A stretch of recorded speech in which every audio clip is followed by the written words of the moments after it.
La Buena Podcast Network presenta.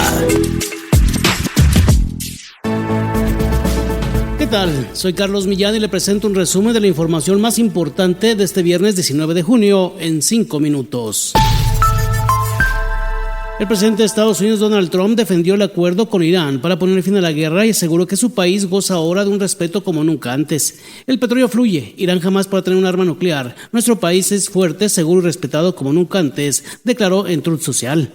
El republicano respondió así a las críticas de sectores del Partido Republicano por el acuerdo alcanzado en Irán, que busca poner fin al conflicto y desbloquear el estrecho de Hormuz, una de las rutas energéticas más importantes del mundo. El memorándum de entendimiento firmado por Trump contempla la reapertura inmediata del estrecho de Hormuz, por donde circula cerca del 20% del petróleo mundial, además del levantamiento del bloqueo marítimo impuesto a puertos iraníes. El acuerdo también establece el cese de hostilidades en distintos frentes del conflicto, incluido el Líbano, donde Israel mantiene operaciones contra Hezbollah, aliado de Teherán. Asimismo, Estados Unidos e Irán acordaron un plazo de 60 días para negociar un acuerdo de paz definitivo que incluiría el programa nuclear iraní, el posible alivio de sanciones y la liberación de fondos iraníes congelados.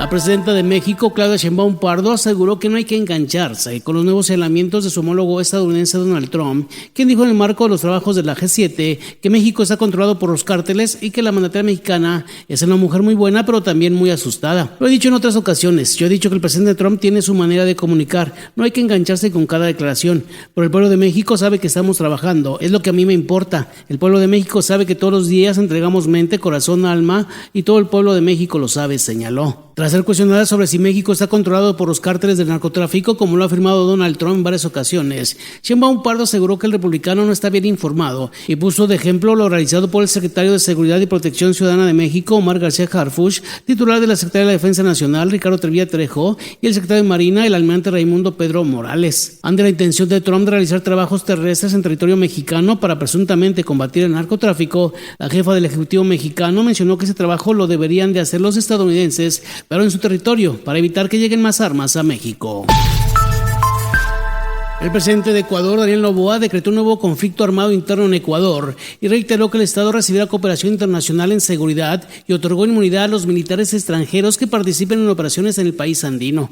Todo esto en medio de un estado de excepción declarado en 10 provincias y 3 cantones durante 60 días y tras una reunión en el Pentágono con el secretario de Defensa Pete Hegseth, con Stephen Miller, jefe adjunto del Gabinete para Políticas y asesor de Seguridad Nacional de Estados Unidos. Según el boletín de la presidencia, en ese encuentro se analizaron mecanismos para fortalecer la interoperabilidad entre ambas naciones, impulsar inversiones conjuntas y coordinar operaciones para combatir el narcoterrorismo y la minería ilegal.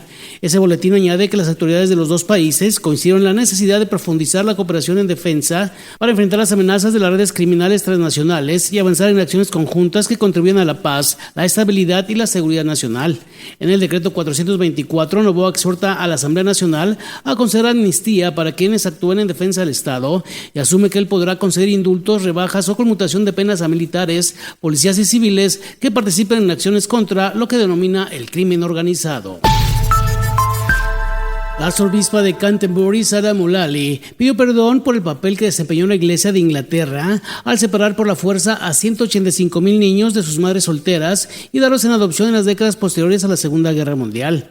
En aquella época, la Iglesia cristiana y el Estado británico crearon un sistema en el que se avergonzaban de las jóvenes con hijos fuera del matrimonio y se les coaccionaba para que entregaran sus bebés con el fin de cumplir con lo que, según ellos, eran las normas sociales imperantes. El papel de la Iglesia de Inglaterra en esta práctica se materializó a través de los denominados hogares para madres y bebés, a los que se enviaban las mujeres solteras, a menudo en contra de su voluntad, durante el embarazo o tras dar a luz, y donde se les separaba de sus bebés, un sistema similar al que lleva a cabo la Iglesia Católica en Irlanda.